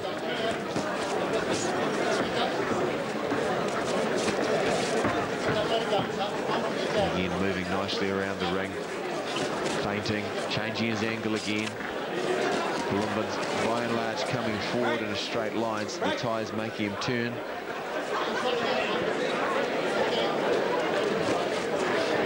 Nice counter right hand again. He's starting to get the rhythm of that jab. Notice how when he comes out too, from a set of combinations, he's still keeping his chin down, rolls the shoulder over. Mistake we saw a few of the amateur pros, if you like, make, popping their chin up. Keep the punches up. And then snapping of both hands back into the set position. See that? Exactly, and they've done their homework, these guys. They've done their apprenticeship, and again, rolling the shoulder across, slipping underneath the left hook. A little short uppercut on the inside, goes downstairs, but it's the composure on the inside. These guys aren't worried about being in a fight. There's a nice short right hand there from Colomban, but it's been answered in kind. Now we're starting to have a little bit of a fight develop. That's a heavy shot from the Thai once again. He thinks he's found a home with that. Crowd stirring just a little more. They're starting to turn away from their wine glasses and their hors d'oeuvres. Although at this time of night might be the dessert. And show a lot of interest in this one. Nice little short uppercut there on the inside to finish the round. Definitely got the crowd's attention, this one. Another good round there, but this time I think the Samuel Colomban might have had the advantage there, although it was a good finish, and that's the end of round 3. Well, it's a trick often by experienced fighters. Muhammad Ali, of course, was an exponent of it, to finish the round strong. The last 30 seconds, you really come on strong. Hope to catch the judge's eyes. And Colomban, we're seeing how he finished the round using that hand speed of his. Although he did get countered a couple of times by the right hand with that Thai, he really hooks that right hand in quite nicely. And we saw 3 of those, one after the other. The Thai, nice loose hands, very relaxed in there. Although he got clipped on a number of occasions towards the latter part of that round. Round 4. Remember, it's a 10-round contest. It's for the World Boxing Association, WBO, World Boxing Organization, WBO Youth title. And it's round 4 of 10. And they're 3-minute rounds, so an awful long way to go. Oh, it's an enthralling fight, though. A lot going on in there. Thai once again opening up to the body and head, although he ate a rapier jab and is right in the mush for his trouble. Colomban now starting to land a little bit more frequently. Just his speed, that's nice. Just turning the jab over into a hook, which enabled him to land the right hand. It's just putting the Thai off his rhythm. When he's allowed to set his rhythm, he looks good. When he's pressured a little bit more, he just starts to come undone. Remember, the man with the blue trunks is unbeaten as a pro. This is just his 5th fight, though, but he had a long career as an amateur and represented Cameroon at the Commonwealth Games, where, of course, Cameroon are one of the rare French-speaking countries in the Commonwealth. Break. Just Just a little bit of gamesmanship, pushing the forearm underneath the chin, just to let him know he's there.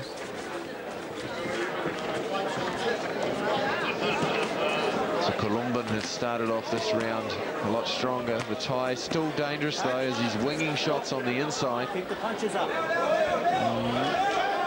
Yeah, not so sure about the calls of low, and he's certainly showing courage going straight back downstairs after being warned by the judge, and that's the second warning. That's a nice right hand over the top. Didn't seem to have too much of an effect, although we saw the sweat spray off the head close to our commentary position.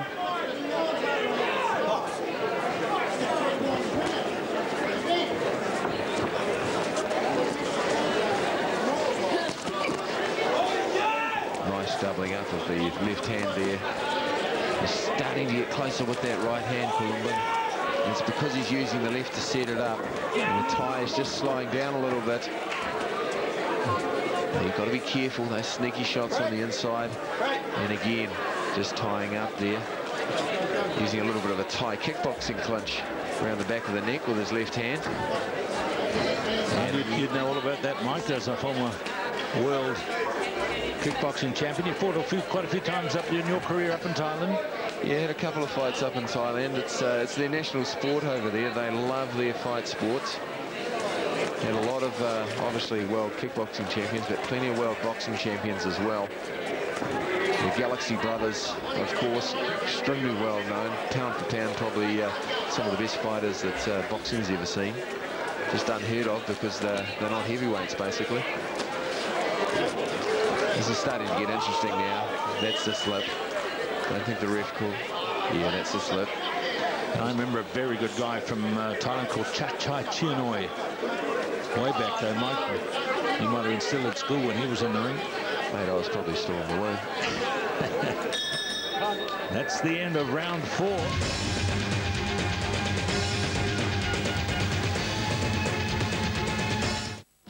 It's the greatest show on earth. Watched by over 1 billion. It's a good contest. The standard is high, and maybe I don't want to speak on your behalf too much, Mike, but maybe Samuel Colomban has established a lead here at the end of 4 rounds. I think he's slowly starting to assert himself in this fight.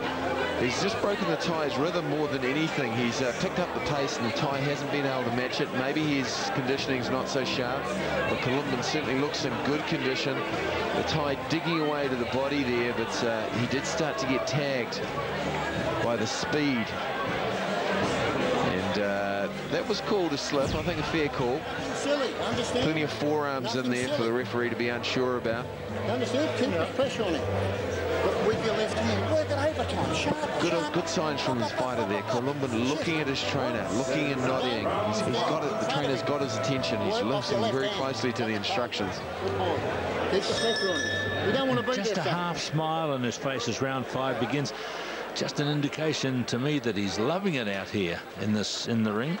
Well, it's not a sport you want to do if you don't enjoy. Just an element of pain and an element of that pitting yourself against you know, another man in the ring. It's really the ultimate contest, if you like. Oh, that's a nice body work there from Colomban. He's just starting to show a little bit more range as well. The tie. Oh, nice short right hand there, rolled it over, and then to finish it, doubles up on it again. Tai trying to answer back, steal back the points. But Colomban is just starting to find his range, find his rhythm. Everything's set up off that rapier-like jab. Just got to watch he doesn't walk into range unnecessarily, though. And again, see him just throw that uppercut off the counter. Break. No pushing, huh? Okay. Referee's probably a little bit late in on that. He needs to be more assertive with his calls. Cutting off the ring now, Colomban. The tie not having it his way as he shuffles to the left and to the right. Oh. Those are those dangerous times when both fighters throw right hands at the same time. Often it's the guy who lands first because you double the impact. The tie's still dangerous as he smacks himself in the head. Has to wake himself up. I think Colomban's doing a pretty good job of that. Nice little counter right hand, turning the knuckle over. Good head work there. Again, the weaving and the evasion, just tremendous reactions from these fighters, Keith. Absolutely, it's an absorbing contest. They're hitting hard. You can hear that off the sounds of the ringside microphones. And they're in head-to-head, aren't they? Tete-a-tete, banging away. They've both got good guards, both confident taking shots on the forehead. You can see with the tie, he's taken a few of them over the years, just the scar tissue build up over the eyebrows. Just very thick looking across the forehead. And that's where they just duck the chin down and take the shot on the forehead, because it's a pretty hard part of the head. But if you're close to ringside, you can really hear the thwack of these gloves as they land these shots. Got to be a special kind of athlete to take the kind of punishment a boxer takes.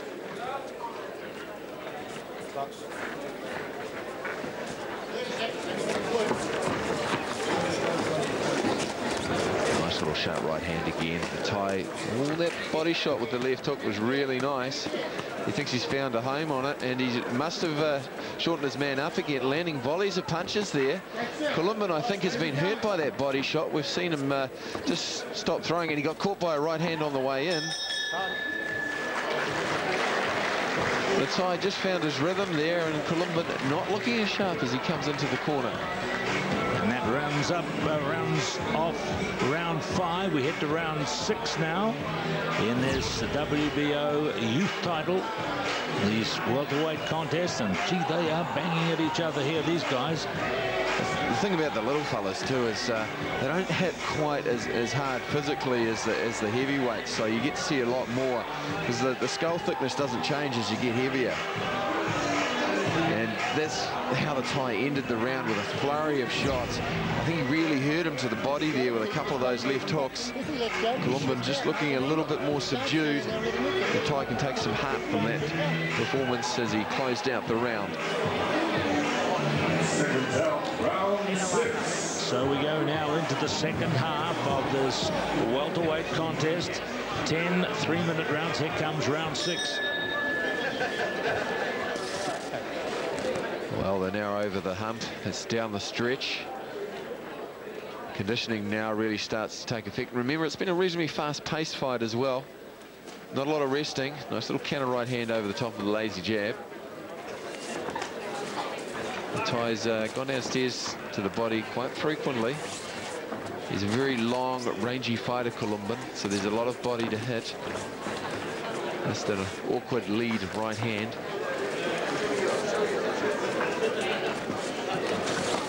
Again, the tie, when he's allowed to set his own rhythm, can be quite awkward. Colomban's got to be conscious of breaking his rhythm, setting the pace, dictating the pace himself. Otherwise, Somchai, Nakbalee has already shown he can be dangerous.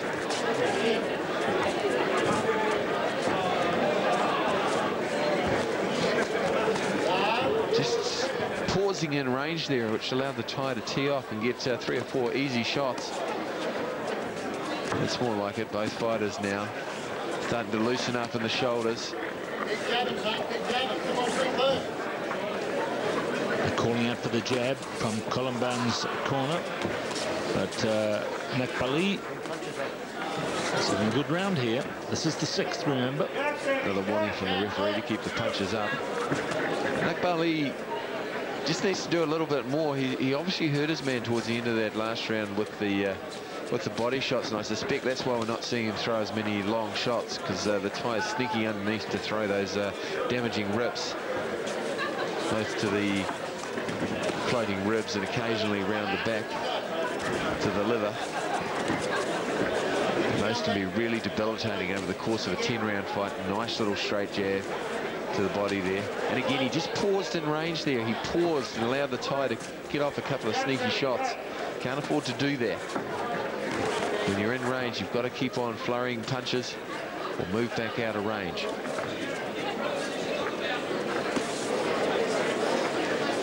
Thwack of that speedy left jab with his tie slipping the right hand nicely, still moving laterally around the ring.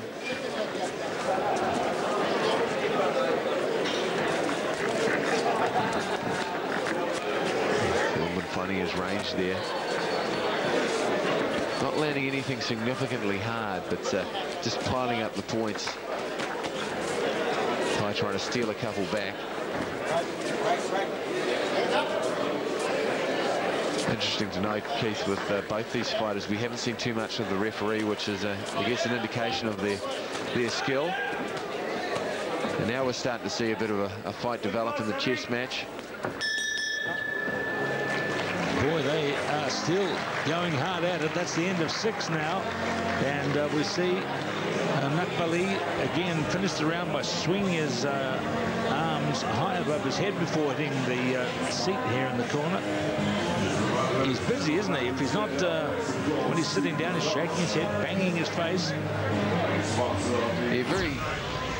I wouldn't quite call it a nervous kind of fighter, but certainly eccentric. There was a nice little right hand there landed by Colomban. But the Thai may have done enough to draw that round. Colomban probably tended to dominate it with his jab and moving him around, but the Thai has just shown that ability to counter and sneak back with counter shots. Your left hand like you did earlier. Okay. Now that round you lost, you threw away. Only because you didn't do scrappy. Make it easy for yourself. Make it easy, son. Don't stand and try and knock him out. You don't have to. Boxing, son. Oh, okay. Understand? Yeah. Round 7. We're nearly there. Now come on, just keep working like I told you. Keep that left hand going. Well, from the corner, they're saying to him, as the little dodge pulls up and tells us that it's around 7, that he lost the previous round. That's the view of the Colomban's corner. So here we are now in round 7. Well, instructions from his corner were to box him, son. Box him. He's probably right. He does have the longest shots and good hand speed. He should be using that reach of his. He can stand on the outside all night, and the Thai is probably not going to get close. It's just when he pauses in range and allows the Thai to break his rhythm. Nice little hooking right hand. Haven't seen a lot of power yet. He hasn't really sat on his haunches and really launched into a shot. It's all been very crisp, and that's a bit of power we saw there. Rocking the head back, right hand from Somchai.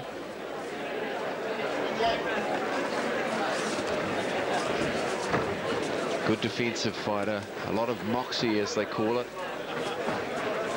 Just ability to slip out of the way, minimize the use of energy.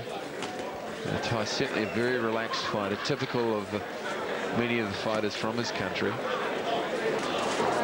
They don't stress out about getting into the ring and fighting. It's just another day at the office.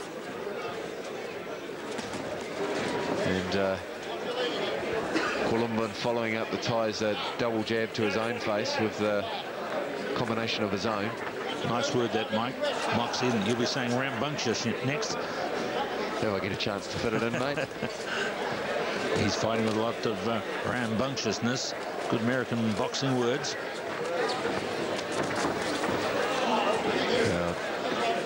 The Thai continuing to be a problem for Colomban. He's giving him a hard time in there. Neither of them yet we've really seen unload with mean intentions. Colomban conscious that the Thai has got some decent power in there, and he's also very good defensively. You don't want to unload with a big shot and find yourself off balance. It's good work looking to counter him as he comes in, but the Thai just too experienced just to continue to walk into a shot. Nice little three-punch combination. Looks good on the judges' scoring cards. Not a lot of body work from Colomban. Wouldn't hurt him at this stage to go downstairs to the body of the Thai. He's very elusive at the head. If he just dropped his shots, and that's a nice little left uppercut there. First real damaging shot of this round. If he just dropped his shots to the chest, because the Thai is bobbing his head, if he dropped his shots down into the chest or to the sternum, he's likely to actually land a little bit more frequently.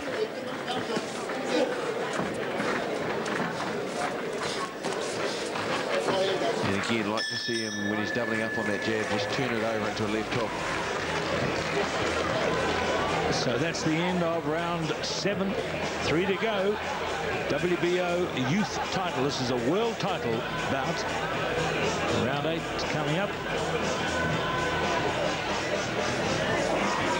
As we go back to our Thai man in the corner, busy as usual, and that was a nice counter right hand, and he's shown his ability to counter off the jab all night. But Colomban came back, finished the round strong. Definitely the busier of the two fighters, and landed the crisper of the shots. Right, because we come over the top of the wood, there's got to be butt, mix it up. You understand? The left hand's a super chump. Still very relaxed in the corner. And when he gets in close, no panic. Step in and claim. Listening intently. Don't just stand there like this, giving a free training Gus Rennie. Understand?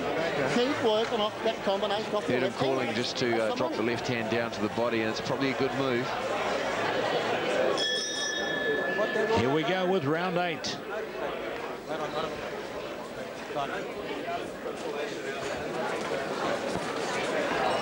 It's almost like a little tick Somchai has. Just thwacks himself into the pace, just to remind himself he's still in a boxing fight.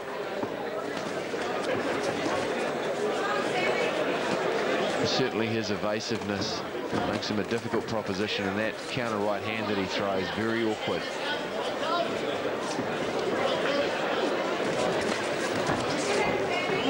If I was Colomban, I'd actually just wait for this Thai to start that touching of his face, because it's a habit. Maybe it's sweat in his eyes, I think. And that's when Colomban should come on a little bit more. Yeah, it's sweat in his eyes. Maybe he's got some Vaseline or something in his hair that's stinging the eyes. He's certainly bothered by it. It's become more pronounced as the fight's gone on. Nice little body shots, stinging body shots. And he's caught by a long left hook there. Rolls out of that right hand nicely.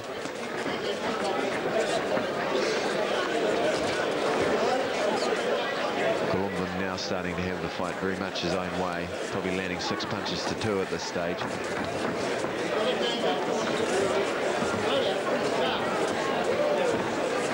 Still head hunting just a little. Like to see him go downstairs.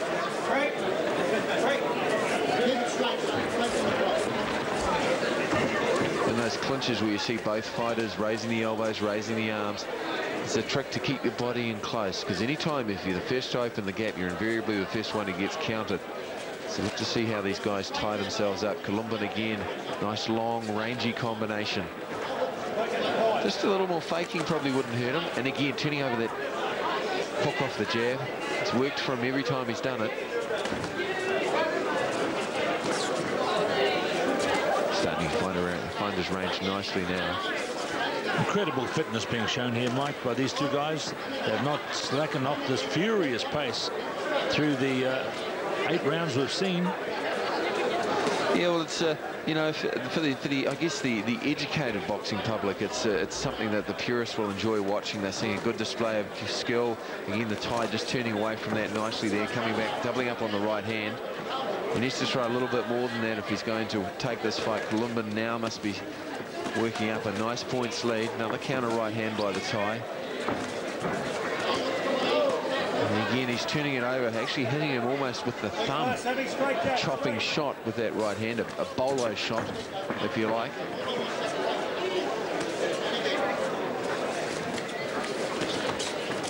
But it's a tough game in there. 3 minutes is actually a long time. They dig deep into their anaerobic capacity and then have to recover, and a minute's not a long time, particularly when you're gassed. So that's the end of round 8 of 10 in this WBO youth title welterweight contest. And he's a courageous little guy, is Somchai Nakbalee from Thailand. He's 29 years of age, and this is just his 5th professional fight from this youth division, which has been organized to encourage professional boxing. I think the definition of youth is a little bit like the junior All Blacks, mate. Exactly, that's well put. 2 more rounds. It's probably this is the opportunity for probably the next tier below the top 20 in the world to come out and show some of their stuff, give themselves a platform to perhaps launch an assault on the top guys. And we're certainly seeing some good skills displayed. Cameroonian probably needs to just add a bit more pep to his punching power. set his feet on occasion. Certainly got the speed and the technique. So just 2 rounds left. Good test against this elusive fighter from Thailand, Somchai Nakbalee. He's a very tricky fighter, tricky customer.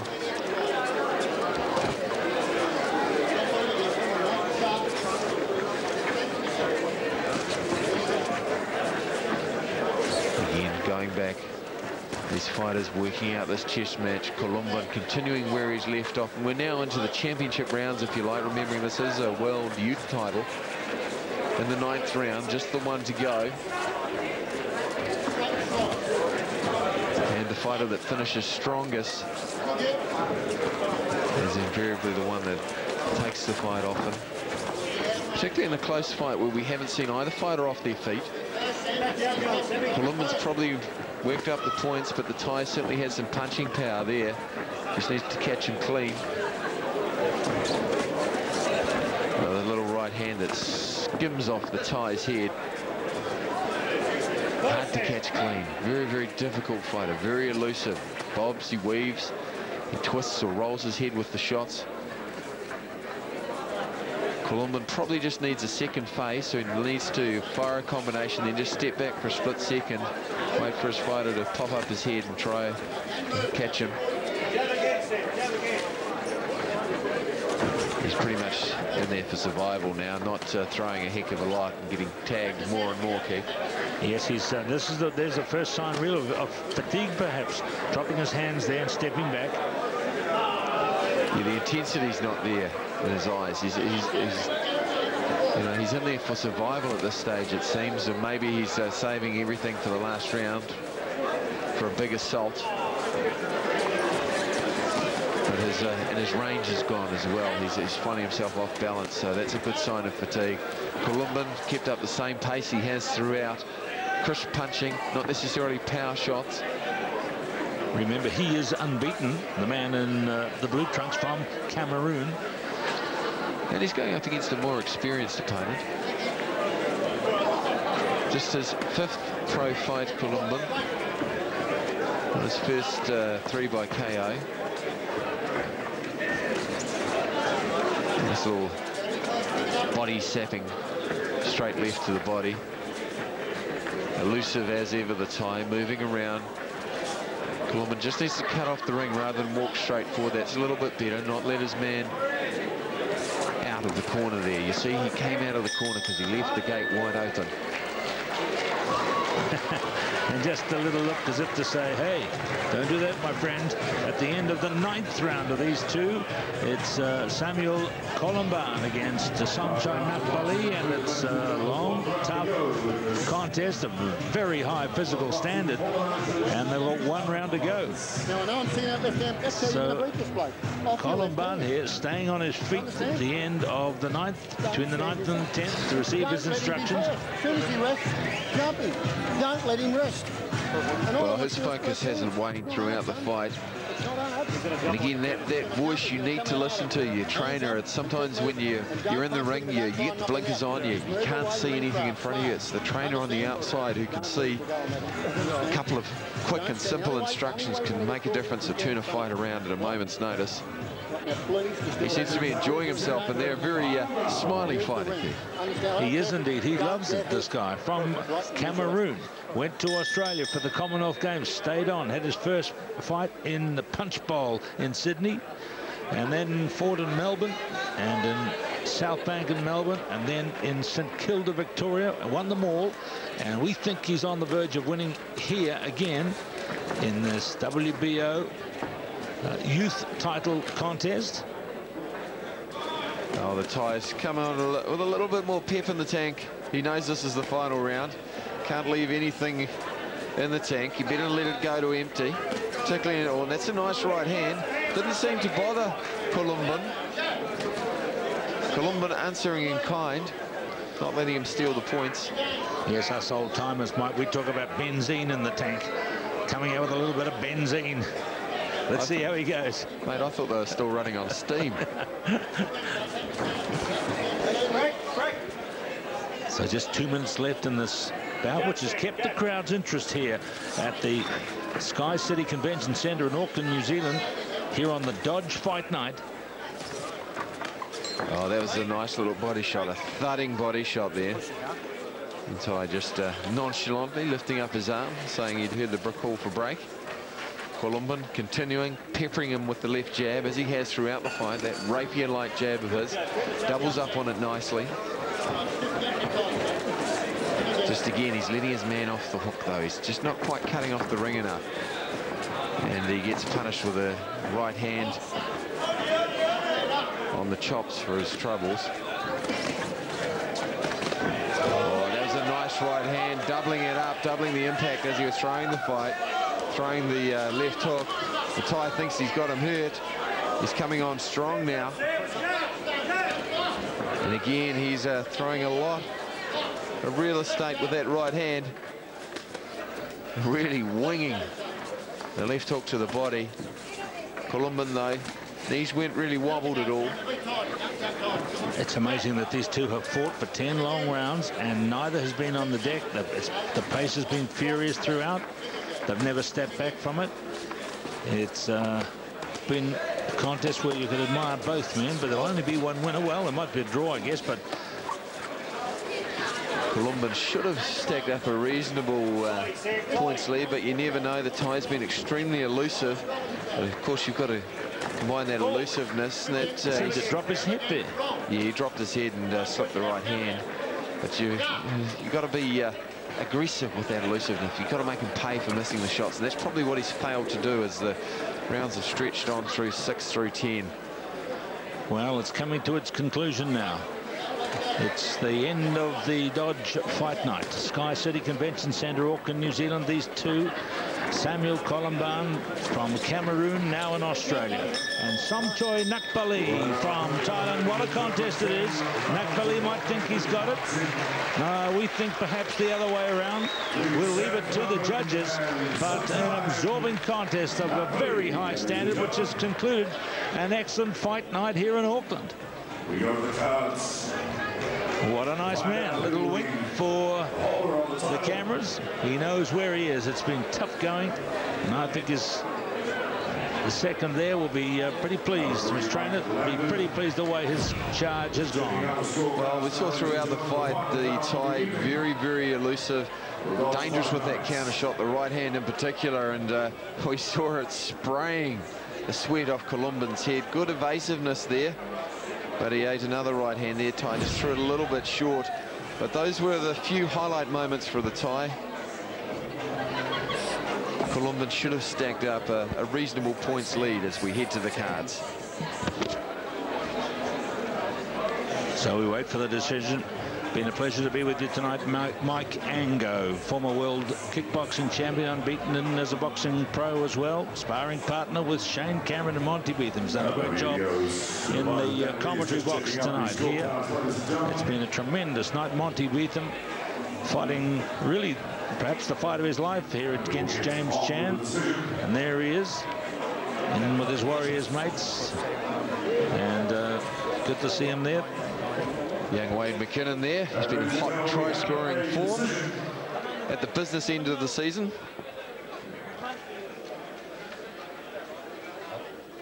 So here we go. This could be interesting. Just waiting for the fighters to come to the middle, ladies and gentlemen. The decision by the 3 judges, ladies and gentlemen.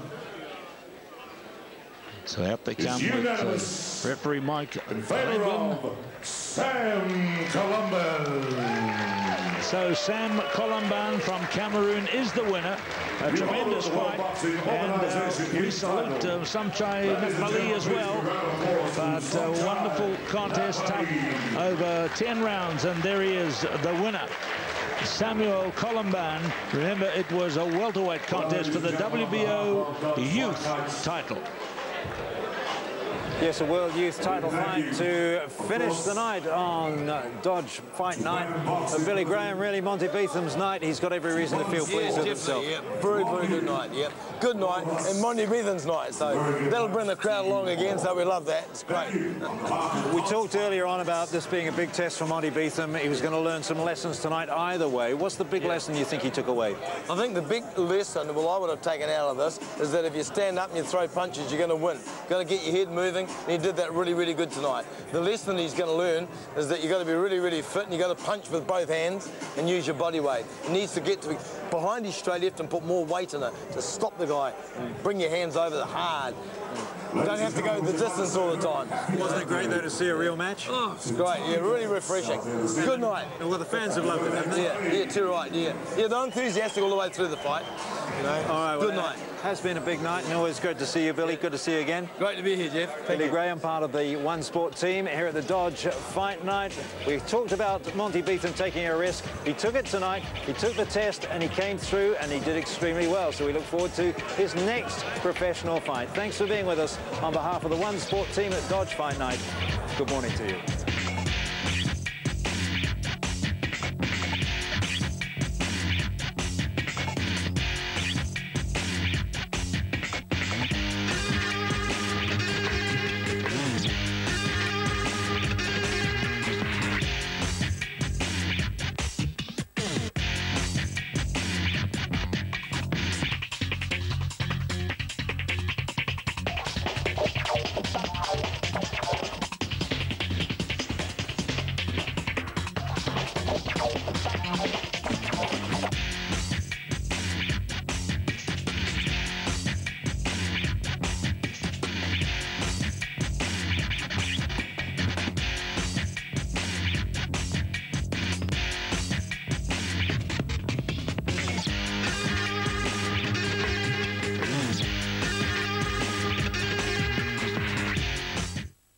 The middleweight division.